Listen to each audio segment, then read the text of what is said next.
y es licenciado, es mi hermano, es un genio, lo admiro un montón, y dejando lo profesional de lado, se me caen las babas del orgullo, como para descontracturar un poco. Así que cuando quieras, Misael, todo tuyo. Es mutuo, es mutuo. Bueno, largo. Antes que nada, me gustaría agradecerles por estar acá. Sé que no es nada llamativo estar de capacitación un viernes por la noche, así que es muy apreciable que estén todos ustedes acá. La idea es contarle un poco de qué se trata, digamos, este modelo que es el modelo de solución de problemas, ¿sí? Teniendo en cuenta esto como una habilidad y teniendo en cuenta, digamos, también que es algo que se ha incorporado a otros modelos psicoterapéuticos, en muchos casos como un módulo o como una habilidad, ya sea para entrenar con pacientes o ya sea para que el mismo terapeuta entrene, ¿sí? Es decir que es una habilidad que va por partida doble. Por un lado, es una habilidad que tratamos de propiciar en los pacientes y por el otro lado también es una habilidad que nos sirve mucho a los terapeutas al momento de trabajar. ¿Qué es la terapia de solución de problemas? ¿Sí? Básicamente y a rasgos generales es un modelo cognitivo-conductual que intenta abordar cómo las personas perciben y afrontan los problemas de manera diaria. Acá nos vamos a centrar mayormente en lo que es el abordaje, no tanto en lo que es la evaluación de cómo las personas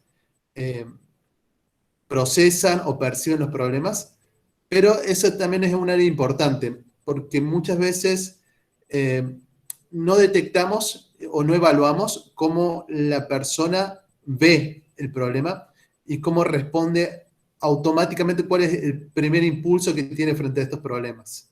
Entonces, nos vamos a centrar mayormente en lo que tiene que ver con cómo podemos ayudar a las personas a aprender a resolver mejor los problemas y encararlos de otra manera distinta de lo que hacen habitualmente. Consta de diferentes estrategias o módulos, ¿sí? Este modelo, como otros modelos cognitivos conductuales, es una terapia multimodal. ¿Qué quiere decir esto? Que va a integrar distintas partes, distintos elementos, ¿sí? Que pueden ser incluidos o sacados dependiendo del juicio clínico, es decir, qué considera el terapeuta, el profesional que está atendiendo, que es necesario o no, ¿sí?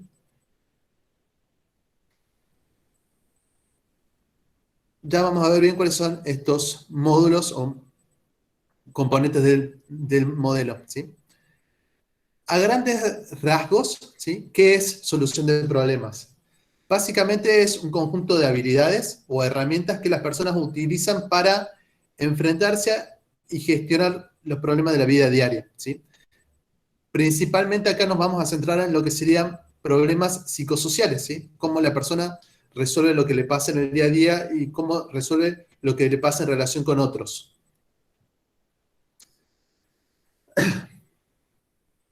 Para esto, la terapia va a proponer ciertos objetivos, es decir, ciertos pasos intermedios para lograr este gran objetivo general, ¿sí? El primero de ellos es desarrollar y reforzar una orientación positiva hacia el problema. ¿Qué quiere decir esto?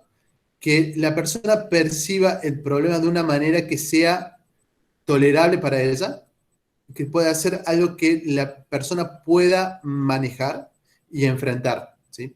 No nos sirve que la persona ve el problema como algo demasiado grande e irresoluble, ¿sí? Tratamos de que la persona pueda ver el problema como algo a resolver, algo con lo cual ella puede lidiar, ¿sí? Es decir, que en buena medida vamos a tratar de propiciar acá lo que es la autoeficacia, ¿sí?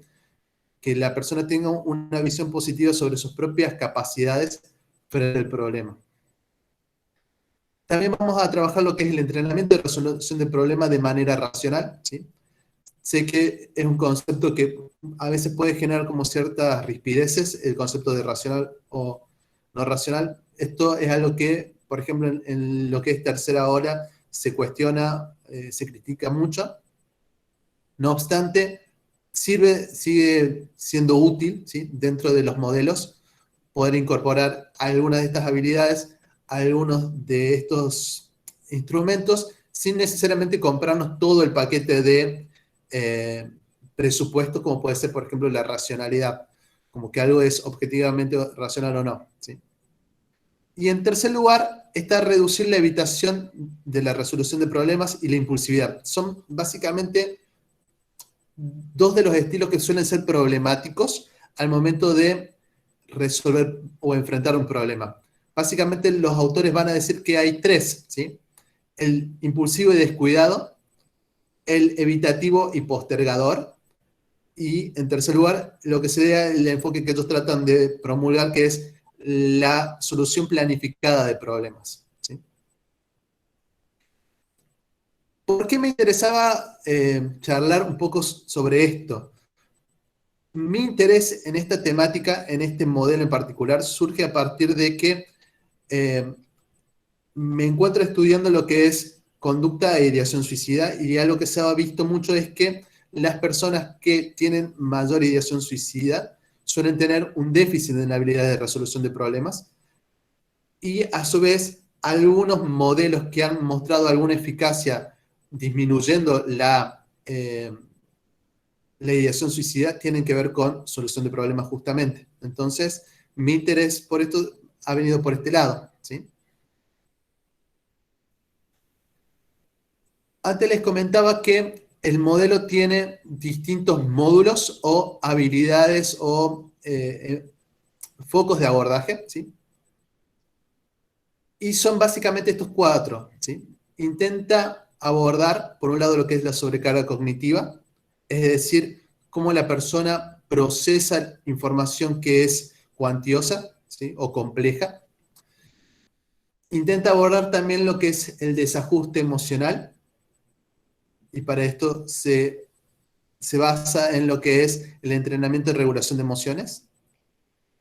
Intenta abordar también lo que es la solución ineficaz de problemas, mediante el entrenamiento en solución de problemas. Y por último, trata también de abordar lo que es el pensamiento negativo o pesimista frente al problema. Por motivos de tiempo, hoy vamos a ver solamente los dos que están en azul, lo que es la sobrecarga cognitiva y la solución ineficaz de problemas. ¿Por qué? Porque lo que es el entrenamiento en regulación de emociones nos requeriría una clase completa, y lo mismo pasa con lo que es la reestructuración cognitiva, ¿sí? Requieren un entrenamiento particular cada una de ellas. Vamos a arrancar entonces por lo que sería la sobrecarga cognitiva, ¿sí? Básicamente tiene que ver cuando tenemos un problema que tiene muchas aristas, es decir, que es muy complejo, o que tenemos varios problemas al mismo tiempo, ¿sí? Y esto es importante abordarlo, ¿por qué? Porque se disminuye nuestra potencialidad, nuestra capacidad para resolver problemas cuando estamos muy bombardeados de información, cuando por distintos lados tenemos que lidiar con distintos asuntos, distintas variables a tener en cuenta, se ve limitada nuestra capacidad de procesar esto, ¿sí? Además, hay una influencia negativa en la realización simultánea de tareas.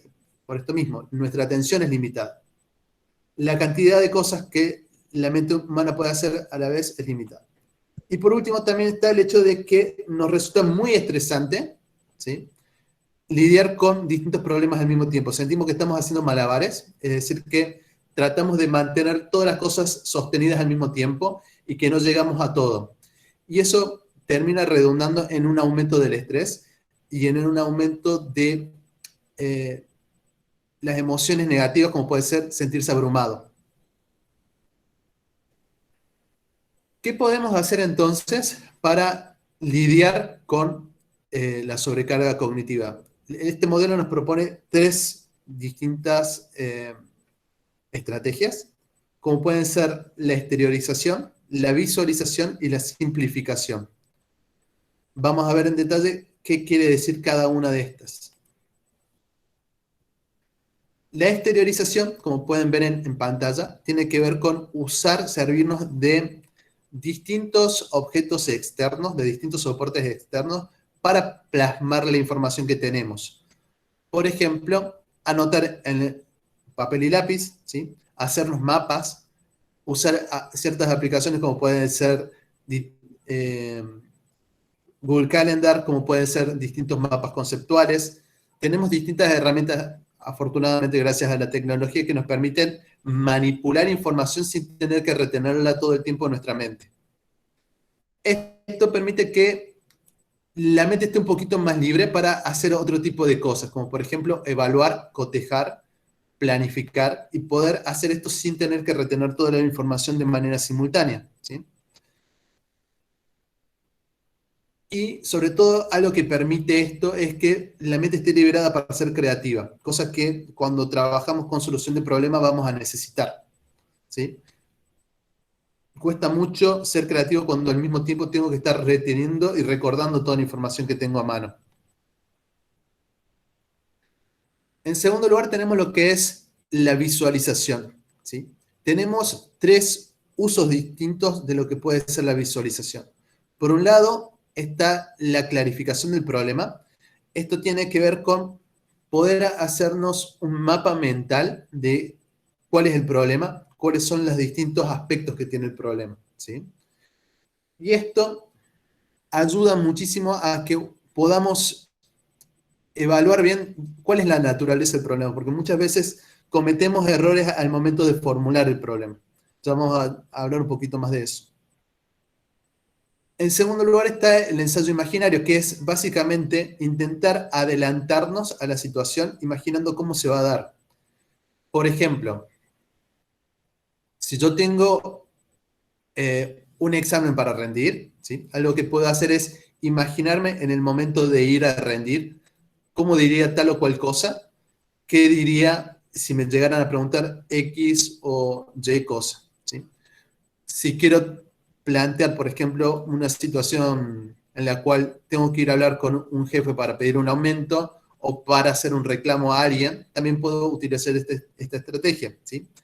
Ensayar imaginariamente qué voy a decir, cómo lo voy a decir. Por último, también sirve muchísimo la visualización para la gestión del estrés. Muchas veces yo uso bastante esto, que es darle ejercicios a los pacientes que tienen que ver con imaginarse en una determinada situación. Por ejemplo, imaginarse que sus pensamientos o sus preocupaciones son algo así como latas que pueden poner en una cinta transportadora como las que hay en los supermercados. Y eso termina produciendo cierto distanciamiento entre la persona y el problema que le permite tomar perspectiva, ¿sí? Poder ver el problema o su pensamiento, ¿sí? Como algo que puede ser manejado, que puede ser contenido, ¿sí? ¿Hasta acá se entiende? ¿Sí? Bien. Luego tenemos lo que es otra estrategia, que es la simplificación, o yo prefiero llamarla descomposición, porque de lo que se trata acá no es de dar una imagen simplificada o escueta del problema, sino en realidad descomponer un problema grande en partes chicas, ¿sí? Imagínense que tienen un perro chiquito, ¿sí? Yo tengo una perra chiquita, y le dan un bife entero, ¿sí? Ustedes muy probablemente van a ver que el perro reniega bastante para comerse el bife entero, ¿sí? Ahora, si ustedes se lo cortan en pedazos chiquitos, ¿sí? Se lo cortan en bocados, el animal se lo come en 2 minutos, ¿sí? ¿Por qué? Porque le es mucho más fácil poder lidiar con partes pequeñas que con un pedazo muy grande, ¿sí? Algo similar ocurre cuando nosotros enfrentamos problemas que son complejos. Algo que podemos intentar hacer para hacerlo más fácil, más digerible, más manejable, ¿sí? Es poder subdividirlo en distintas partes, ¿sí? Entonces, la simplificación tiene que ver con fragmentar un problema grande o complejo para hacerlo más manejable. Establece una secuencia de pasos pequeños que faciliten la planificación y el logro de objetivos, ¿sí? Por ejemplo, acá dice, no es cómo termino la carrera, sino cómo hago para finalizar este semestre en particular, ¿sí? No puedo planear pasos muy posteriores si todavía no resuelvo lo que está pasando aquí y ahora. Entonces, la idea de esto es poder hacer una secuencia de pasos, ¿sí? Que me lleven desde donde yo estoy hasta donde yo quiero estar. Pero empezando por las cosas que pueden empezar a hacer ahora, en este momento, y que están a mi alcance. Esto parece una pavada, pero es algo que funciona muy bien, ¿sí? Al momento de hacer que algo que a una persona le abruma mucho, se vuelva, digamos, algo que la persona pueda controlar y manejar, y sirve mucho para motivarla, ¿sí? A su vez, algo que a lo largo de lo que ha sido el siglo XX ha funcionado muy bien en todo lo que es tecnología. Pensar en un algoritmo se basa básicamente en esto, en secuencias de pasos para lograr una determinada función, una determinada tarea. Entonces, tiene una potencialidad bastante grande. Luego tenemos lo que es la solución planificada de problemas, y acá nos vamos a detener un rato largo, ¿sí? Básicamente consiste en estos pasos que están viendo en pantalla. Por un lado está la definición del problema. En segundo lugar, lo que es la generación de opciones. Luego, lo que es la toma de decisiones. Y por último, lo que es la implementación, ¿sí? Vamos a empezar por lo que es definir el problema.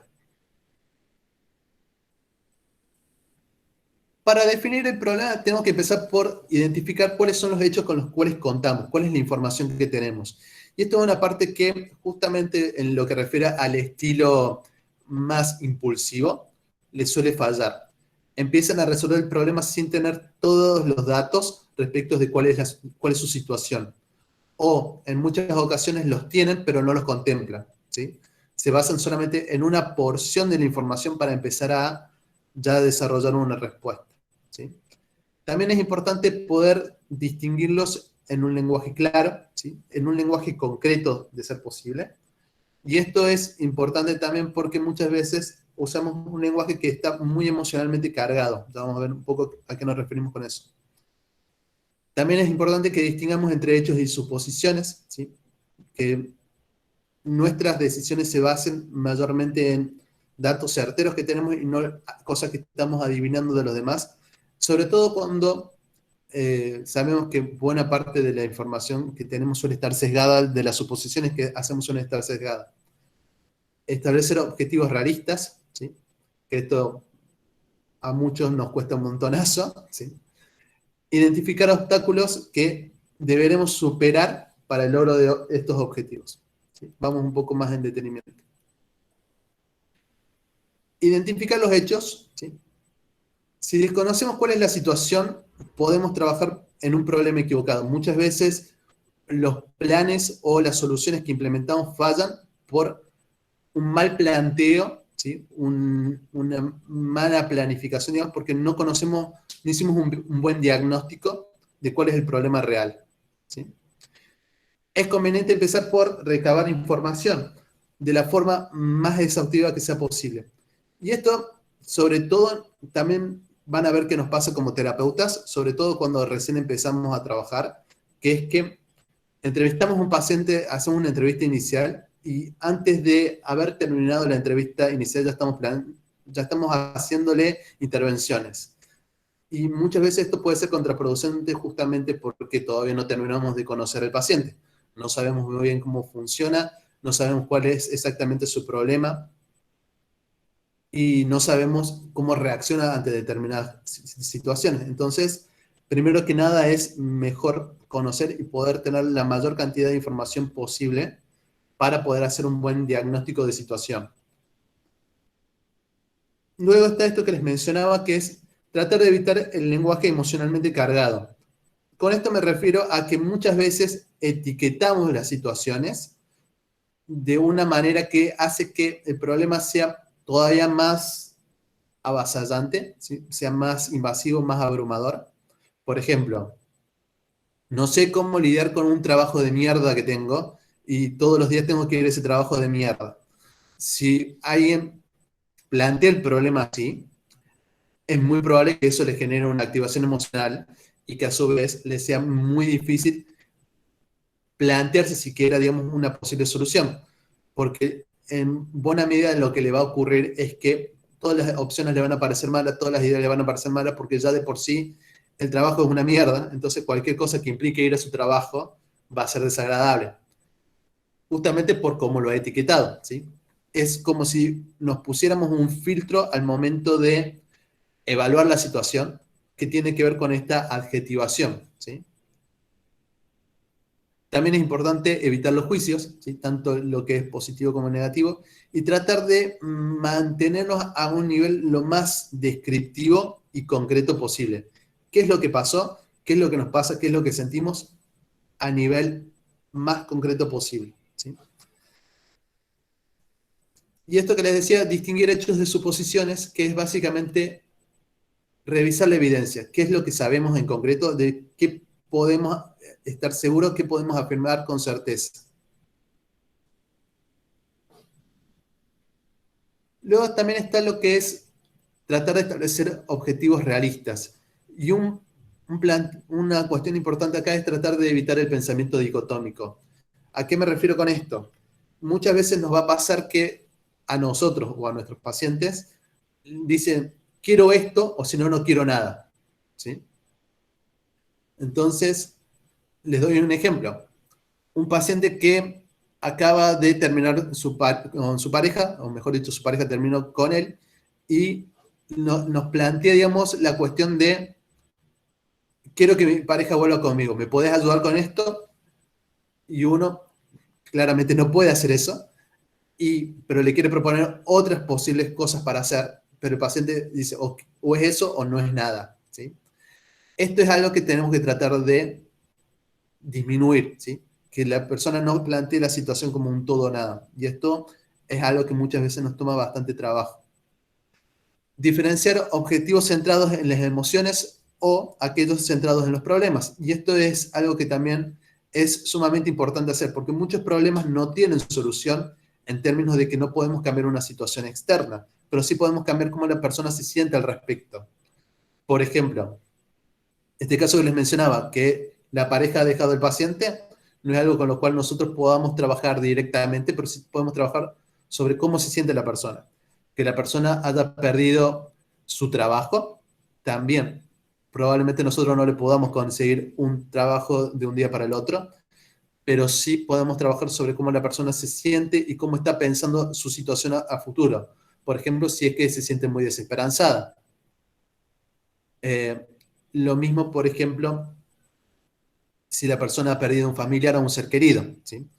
Si es que eso ha sucedido, nosotros no podemos hacer algo al respecto más que ayudar a contener esa situación, cómo la persona se siente y trabajar sobre eso, ¿sí? Entonces, nuestras estrategias no se van a dirigir tanto a una situación externa, a planificar algo externo, sino a cómo lidiar con esas emociones, con ese malestar a corto plazo.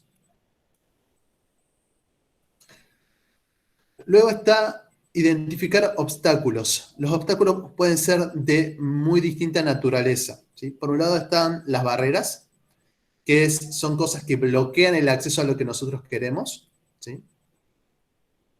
Objetivos conflictivos, que son, por ejemplo, cuando obtener una cosa nos priva de obtener otra y tenemos que elegir entre A o B. Ejemplo, Pavo, si yo tengo un paciente adolescente que le gusta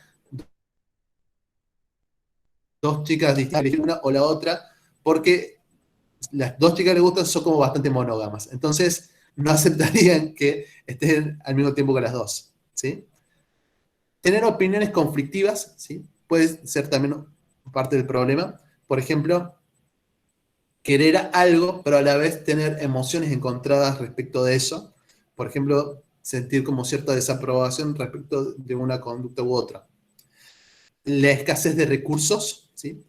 Querer algo pero que no te alcance o no tener las habilidades para lograr algo, ¿sí?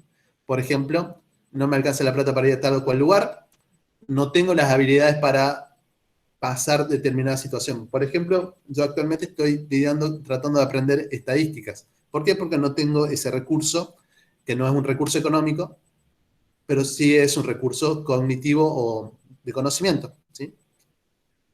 Situaciones desconocidas, ¿sí? No saber qué es lo que puede pasar a un futuro próximo. Por ejemplo, ahora con la pandemia nos ha pasado mucho eso, que nos hemos enfrentado a una situación en la cual no sabíamos muy bien de qué se trataba porque nunca antes habíamos vivido en una situación similar. Entonces, eso nos pone en una situación problemática, ¿sí? Es un tipo de obstáculo. Luego está la complejidad, que es que el problema tenga muchos aspectos, muchas aristas a considerar y que eso nos resulte difícil de procesar. Y por último, están las dificultades emocionales, que son cuando la persona sabe qué hacer, sabe cómo hacerlo, tiene los recursos, pero, por ejemplo, siente vergüenza, no se anima, no se siente motivada a hacerlo, ¿sí? Por ejemplo, en un paciente con depresión puede pasar que no se sienta motivado, aunque sepa muy bien qué hacer y tenga los recursos para hacerlo. Otras consideraciones a tener en cuenta, ¿sí? No confundir solución con el objetivo. Por ejemplo, esto que les decía recién, ¿cómo hago para que mi expareja vuelva conmigo? No es el problema real, el problema es que te dejaron y que te sentís solo, que te sentís triste, que esta situación te está produciendo ciertas emociones muy fuertes que te son muy desagradables. Si un chico no estudió para una prueba y tiene que ir mañana, el problema es que no estudió para la prueba, no es cómo evitar ir al colegio mañana, ¿sí? Entonces, muchas veces las personas confunden cuál es el problema real con una solución que han pensado para ese problema. Y quizás esa misma solución que han pensado es inefectiva, ¿sí? Entonces tenemos que reevaluar, rediagnosticar cuál es el problema real, ¿sí? También es importante establecer de quién es el problema, ¿sí? ¿Se trata de algo de lo cual la persona es la única responsable o implica a otros? ¿Sí? Y acá esto es un poco detenerse en esto, porque en muchas ocasiones puede suceder que la persona no haya ocasionado el problema, no sea responsable de él, pero nadie más lo va a cambiar si ella no lo cambia. Y en muchas circunstancias pasa eso. Y esto implica una larga conversación sobre cómo la vida en muchas ocasiones no es justa y que uno tiene que aprender a lidiar con eso y enfrentar eso o resignarse a que le pasen este tipo de cosas. Entonces tratamos de promover la efectividad por parte de los pacientes. ¿Por qué? Porque el paciente puede tener razón, pero eso no lo saca de donde está. Y la idea es sacarlo de donde está. Y por último es establecer cuál es el verdadero problema, no distraerse con aspectos superficiales, ¿sí? Muchas veces ocurre que el paciente no intenta modificar su situación, no quiere cambiar algo porque se distrae con cosas que son menores, ¿sí? Y muchas veces esas cosas menores son un precio razonable a pagar para resolver la situación.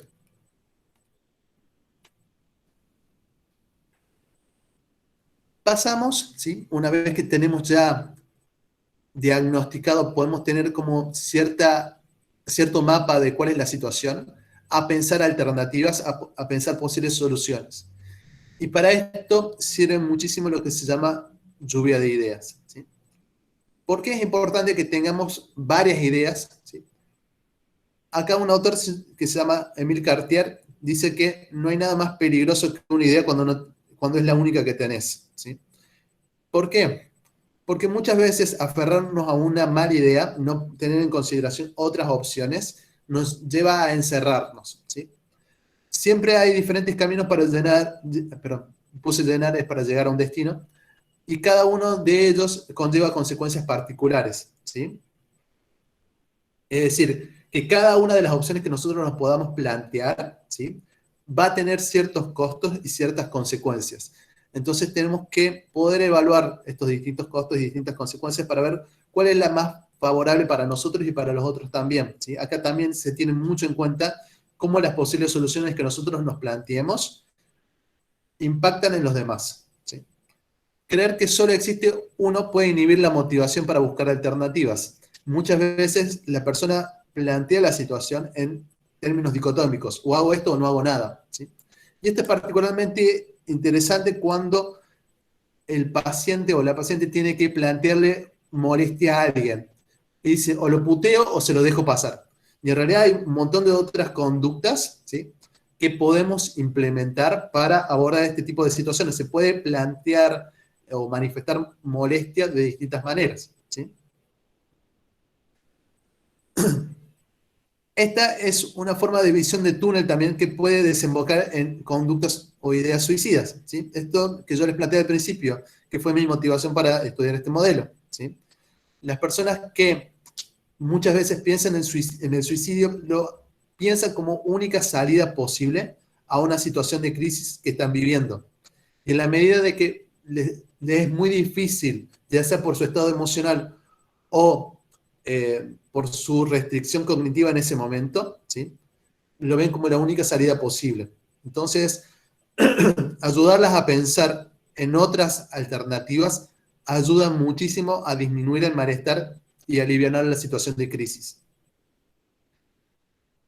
También es bueno contar con un abanico amplio de soluciones posibles. No solo nos ayuda a llegar a una respuesta mejor, también nos ayuda a sentirnos más esperanzados. Si yo siento que hay distintas oportunidades, distintas opciones de resolución del problema, es más probable que yo me sienta más aliviado respecto de ese problema en cuestión.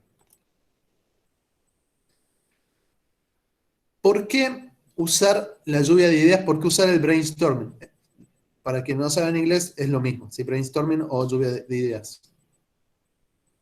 En primer término, ayuda a desalentar la crítica prematura. Si, por ejemplo, ustedes tienen a alguien que a medida de que ustedes van tirando ideas, los va bardeando, les va tirando mala onda con cada una de las ideas que ustedes tienen, es muy probable que después de la segunda o tercera idea ya no se les ocurra nada. ¿Por qué? Porque este bombardeo de crítica, ¿sí?, tiende a inhibirnos. ¿Qué pasa? Muchas personas, ¿sí?, no tienen a alguien externo que los esté criticando, pero ellas mismas se critican cada una de esas ideas y eso las va inhibiendo. Y esto es particularmente manifiesto, patente, cuando una persona padece de ansiedad, ¿sí? Y, por ejemplo, uno le toma una entrevista de trabajo o le hace alguna pregunta que pueda ser un poco complicada, va a notar que la persona se traba. ¿Por qué? Porque a medida que va pensando una respuesta, se la va criticando, la va tratando de corregir, la va editando, justamente por esto, ¿sí? Porque se siente insegura respecto de esa idea. Entonces, algo que tratamos de hacer con la lluvia de ideas es posponer la crítica, posponer el juicio sobre la idea y, en primer lugar, tirar las ideas que como vayan saliendo y después veremos si son buenas o malas. Las reacciones emocionales negativas pueden alentar o resaltar solo las alternativas cargadas emocionalmente, las ideas que sean más drásticas. Recién hablamos de la posibilidad de suicidio. Muchas veces también la idea más drástica puede ser pegar o violentar a alguien, ¿sí?, que también va a ser una idea altamente emocionalmente cargada y problemática, ¿sí? Entonces pensar otras alternativas, otras posibles soluciones. Ayuda también a reducir la rumiación y aumentar el pensamiento productivo. ¿Qué es rumiar? Básicamente es una analogía que se usa muchísimo, digamos, dentro de lo que es el enfoque cognitivo-conductual para referirnos a repetir una idea o repetir un pensamiento, ¿sí?, que puede ser ya sea una frase o ya sea una imagen, y que la persona le cuesta muchísimo distraerse de ese pensamiento. Por ejemplo, él me tendría que haber avisado y estar indignado todo el día pensando esa frase. Y cada vez que me logro distraer medianamente y se me viene a la mente esa frase, me vuelvo a activar emocionalmente, me vuelvo a enojar. ¿Qué es lo que busca la lluvia de ideas? Bueno, aumentar el pensamiento productivo. Bueno, ¿qué hago con eso? ¿Qué hago con mi indignación, por ejemplo? ¿Cuáles son las posibles soluciones que le puedo dar a la situación? Lejos de solamente rumiar, de darle vueltas a la misma idea. Para plantear, digamos, la lluvia de ideas, hay tres principios. El primero de los principios es el principio de cantidad. ¿Qué es lo que busca el principio de cantidad? Básicamente, aumentar la cantidad de opciones, ¿sí?, de posibles soluciones que podamos darle a ese problema en concreto. El aumento en el número de soluciones aumenta la calidad de estas, ¿sí? Acá no vamos a ir en contra de los chinos, vamos a decir que más es mejor, ¿sí? La exteriorización también contribuye a mantenernos centradas en la tarea. ¿Por qué digo la exteriorización? Es decir, poder ir anotando las distintas opciones que se nos van ocurriendo para después poder evaluarlas, ver si es que algunas, por ejemplo, se complementan, si es que modificando alguna puedo mejorarla, ¿sí? Es importante también muchas veces acá, cuando uno trabaja esto con los pacientes, usar analogías. Por ejemplo, decirle a un paciente que, pregúntale, ¿de qué manera es más probable que encuentres tallas de pantalón? ¿Yendo a varios lugares o yendo a uno solo y quedándote sí o sí con ese?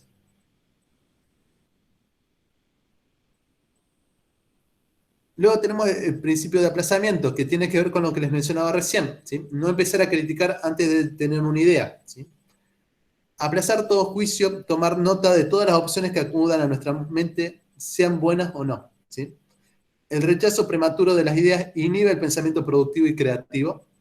Solo hay un criterio que vamos a tener en cuenta al momento de hacer lluvia de ideas, que es que tengan que ver, que sea relevante para el problema que estamos trabajando, ¿sí? Es decir, que de alguna manera lo resuelva. Por más absurda o estúpida que pueda sonar una solución, puede ayudar a pensar en otra que no lo sea, ¿sí? Muchas veces de dos ideas malas hacemos una buena, ¿sí? Luego tenemos el principio de variedad.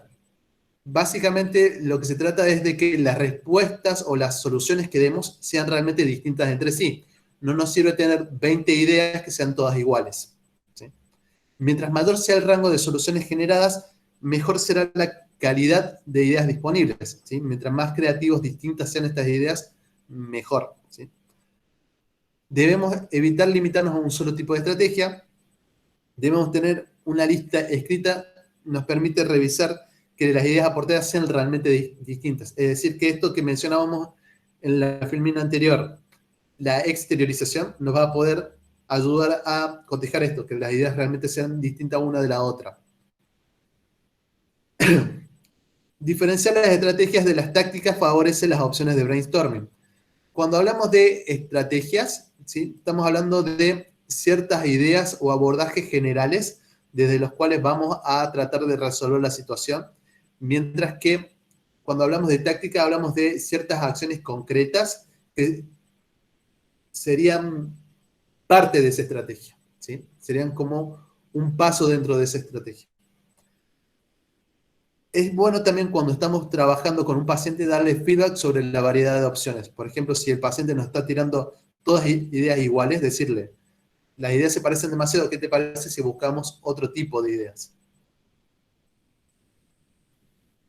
Hagamos, les propongo, un ejercicio práctico, chiquito, como para ejercitar esto.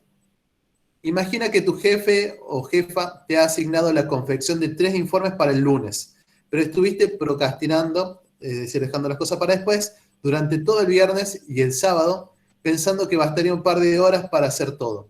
Pero son las 6 de la tarde del domingo y ves que te falta muchísimo por hacer.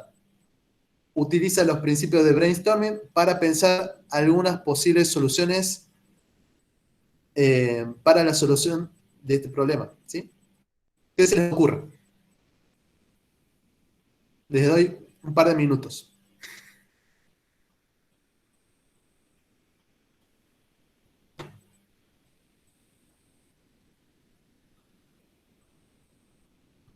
Pasar de largo, pedir una prórroga, ver cómo faltar el trabajo el lunes, muy buena esa. Un Un tirón. clon. ¿Qué más? Comentar sobre la situación al jefe y pedirle más tiempo. Bien. Comenzar por una. Pedir Comenzar ayuda a por un un. colega. Pedir ayuda. Empezar por el que me resulte más fácil. Entregar el más urgente y posponer los otros. Hacer menos informes. Hacer primero el informe más sencillo. Organizar el tiempo que queda. Sí, también podemos hacer las cosas a media, hacerlos todos, pero más o menos, ¿sí? Mucho café, ¿sí? Pasar de largo, va por el mismo lado. Hacer lo que puede ese día, ¿sí? Yo pensé a algunas posibles soluciones, ¿sí? Que pudiéramos dar. Y fíjense que están agrupadas eh, por estrategia. Y cada una de esas estrategias tiene tácticas distintas, ¿sí? Por ejemplo, una es inventar una excusa. Y las excusas pueden ser variadas, como por ejemplo, me quedé sin luz y no llegué a guardar, mi vieja está enferma y me tocó cuidarla, no encontré el artículo que tenía que leer, me pasaron todo a último momento, ¿sí? Todas excusas. Luego podemos hacer otra estrategia que es pedir más tiempo, que acá la mencionaron también, ¿sí? La tarea es más pesada de lo que esperaba, como el material está en inglés me toma más tiempo de leerlo, ¿sí? Podemos usar distintas opciones. Sí, soy mentiroso a veces y funciona. De chiquito, gente, de chiquito. Sí, también mi mamá puede contar una historia muy buena. Bueno, ese punto, aunque sea gracioso, es algo muy importante a tener en cuenta, porque acá el criterio no es moral, sino si es que resuelve el problema o no. Y eso es algo que muchas veces los pacientes pueden tener cierta flexibilidad, ¿sí? Si es que no va en contra de sus valores, ¿sí? Decir, bueno, no es importante decir siempre la verdad, ¿sí? Mentir puede ser una conducta adaptativa en algunos casos. Hacer las cosas a medias, por ejemplo, hacer todo sin fijarme si está bien o no, hacer un poco de cada tarea, por ejemplo, decir, ustedes dijeron, entrega uno de los informes, ¿sí? Sería hacer una de las tareas bien. Y desvelarme también es una opción. Y acá también lo dijeron, pasar de largo, tomar mucho café, quedarme todo lo que queda despierto, ¿sí? Como pueden ver, hay distintas opciones, distintas formas de abordar el problema, no hay una sola. Y es algo que muchas veces nos limita, pensar que solo tenemos esa opción de resolución. Otras cosas que podemos hacer para generar otras opciones, otras alternativas, es tratar de mantener el flujo de creatividad, por ejemplo, combinando ideas. Por ejemplo, acá hay ideas que se pueden combinar. Por ejemplo, yo puedo inventar, sí sé que está mamá, uno puede inventar una excusa y a la vez pedir más tiempo, y a la vez también puede hacer las cosas a medias, ¿sí? Puede, por ejemplo, entregar uno de los informes bien y inventar una excusa de por qué no entregó los otros, ¿sí? Puede modificar ligeramente alguna idea, ¿sí? Por ejemplo, mejorar una excusa. Pensar cómo resolverían problemas otras personas. Por ejemplo, si esto sirve particularmente, por ejemplo, cuando tenemos personas que no se sienten aptas o se sienten sobrepasadas por algunos problemas, preguntarle, ok, ¿cómo lo resolvería tal o cual persona que vos conocés que para vos es más apta? ¿Sí? Esto permite que la persona pueda tomar perspectiva, porque cuando el problema ya no es de ella, ¿sí? Muy probablemente se pueda sentir un poco más alivianada para enfrentarlo y pueda sentirse un poco menos afectada emocionalmente para ser creativa. Y por último, visualizar. Imaginarnos nosotros frente a esa situación, cómo haríamos, cómo nos comportaríamos al momento de abordar ese problema.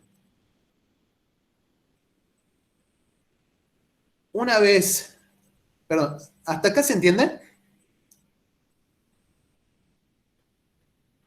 ¿Alguna duda que tengan de lo que venimos planteando hasta acá que quieran hacer antes de que sigamos?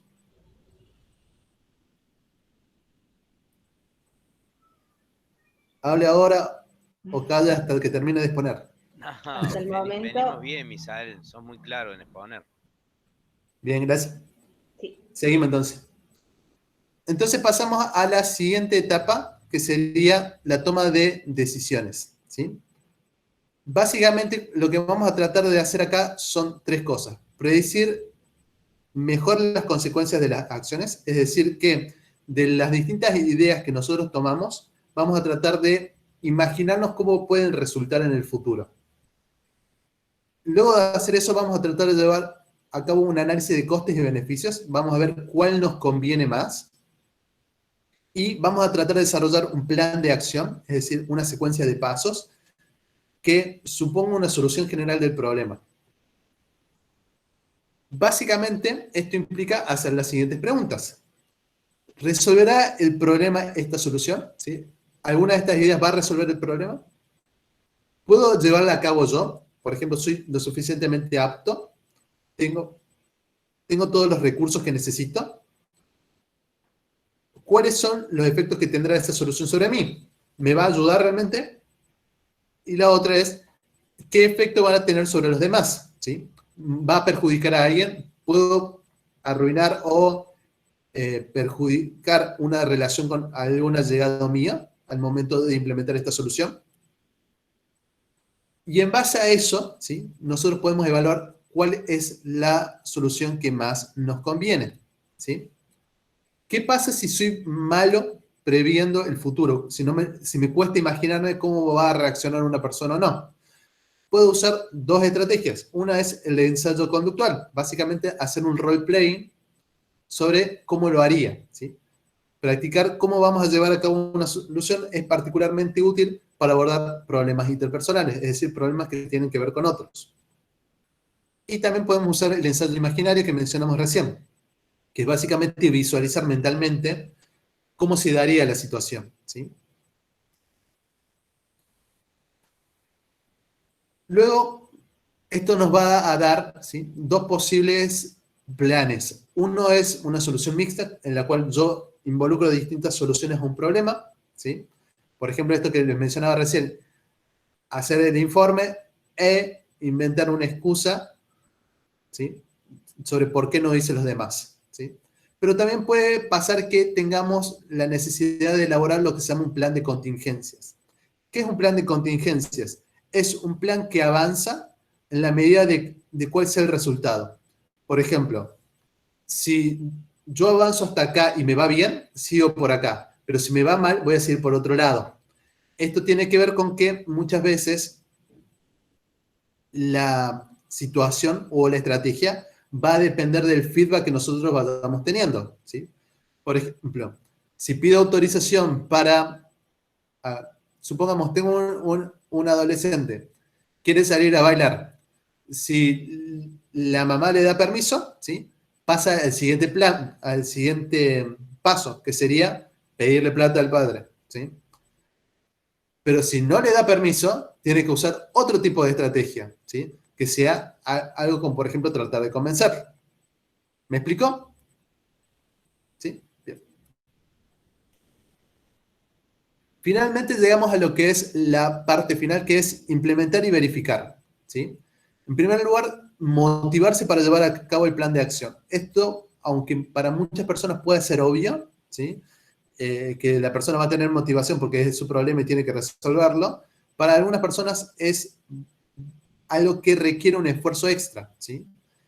Por ejemplo, si una persona está deprimida, si una persona no se anima a llevar a cabo una solución de problemas, ¿sí?, nosotros tenemos que trabajar sobre la motivación, sobre cómo la persona percibe el problema y cómo eso es algo importante para ella. Prepararse para llevar a cabo el plan, es decir, gestionarse los recursos, planificar cómo va a empezar y cómo va a terminar la acción. Empezar a implementarlo de hecho, es decir, empezar a implementar las acciones que se han diseñado previamente. Posteriormente, observar y controlar los efectos, es decir, si las cosas van saliendo como esperamos que salgan. Si es que no, muchas veces esto se resuelve reforzando algunos de los aspectos o cambiando otros, ¿sí?, y detectando problemáticas que puedan surgir. En algunos casos nos va a pasar que tengamos que cambiar el plan sobre la marcha, ¿sí? Y esto tiene que ver con que hay ciertos problemas que no se pueden anticipar hasta que uno los lleva al campo efectivamente. Pero lo que tratamos de hacer es que la persona mantenga una visión positiva frente a eso como un problema que puede enfrentar, que se puede dar, pero que lo puede resolver. Y eso es todo de mi parte, ¿sí? Si alguien tiene alguna pregunta. Perfecto. Abrimos entonces el espacio para las preguntas, consultas, dudas.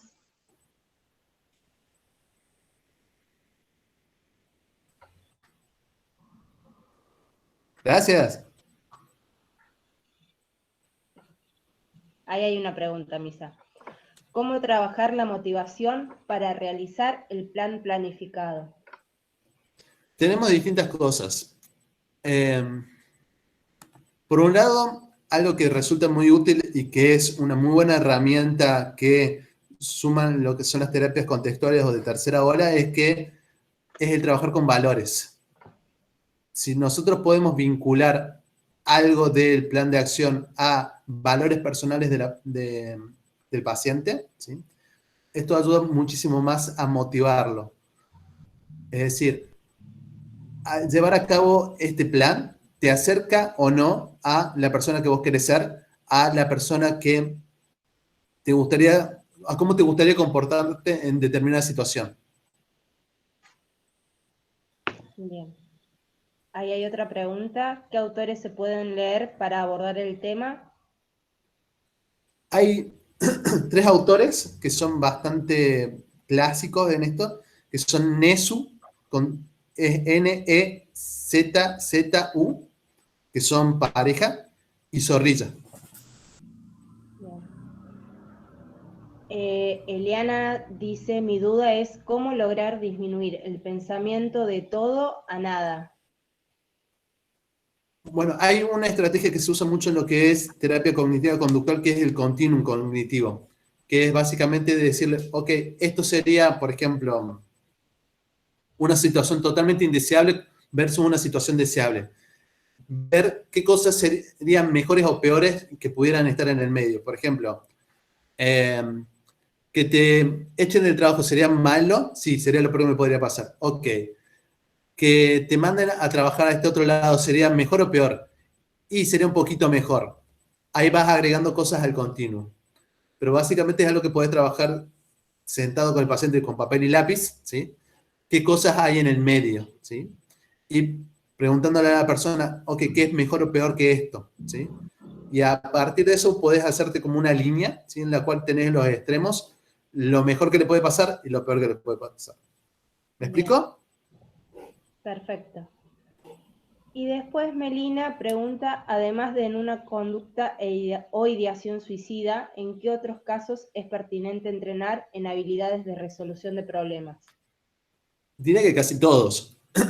Por ejemplo, alguien que tiene ansiedad social, fobias, eh, trastorno de ansiedad generalizada, también le sirve, ¿sí? Personas que están deprimidas también es una terapia efectiva también para lo que es la depresión. De hecho, hay otro libro que es Terapia de Solución de Problemas para la Depresión y es una terapia que está validada para esos casos. Perfecto. Son Nezu y Zorrilla. Ahí te lo pusieron también. Bárbaro. ¿Hay más preguntas? Acá hay otra. ¿Dónde vamos a subir las clases? En el canal de YouTube de AGP. Pueden seguirnos en las redes sociales, seguramente en Facebook o Instagram vamos a estar subiendo el link también del video. ¿Cuál es la diferencia entre táctica y estrategia? Una estrategia es algo muy general, ¿sí? Y la táctica es cómo vos llegás a eso. Te doy un ejemplo, porque mayormente son términos militares. Yo puedo decir, tomar determinada ciudad es estratégico para mi plan de batalla, pero cómo yo lo voy a hacer va a requerir una táctica, es decir, un cómo. No sé si me explico. Yo puedo decir, puedo tomar eso después de bombardear, puedo tomar por sorpresa. Todas esas son tácticas distintas de una misma estrategia que es tomar esa ciudad. ¿Se entiende? Sí, bien, gracias por la aclaración. ¿Alguna otra duda?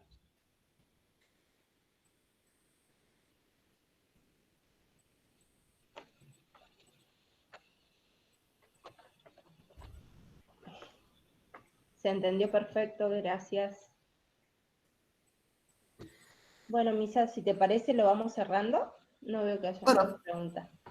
Agradecerte nuevamente desde AGP, personalmente como tu hermana, pero generalmente en nombre de AGP, por tu tiempo, por compartir este espacio que está encuadrado en las jornadas que estuvimos organizando este tiempo y seguiremos organizando para los y las colegas. Y muchas gracias a los colegas que se quedan a esta hora, que nos acompañan y que muestran el interés en las temáticas que estamos proponiendo. Cualquier sugerencia es más que bienvenida, así que pueden seguirnos y enviarnos esas sugerencias también por las redes. Muchísimas gracias, Misael, por tu tiempo, por tu dedicación, por compartir tus saberes y el fin de semana seguro te llevo algo dulce.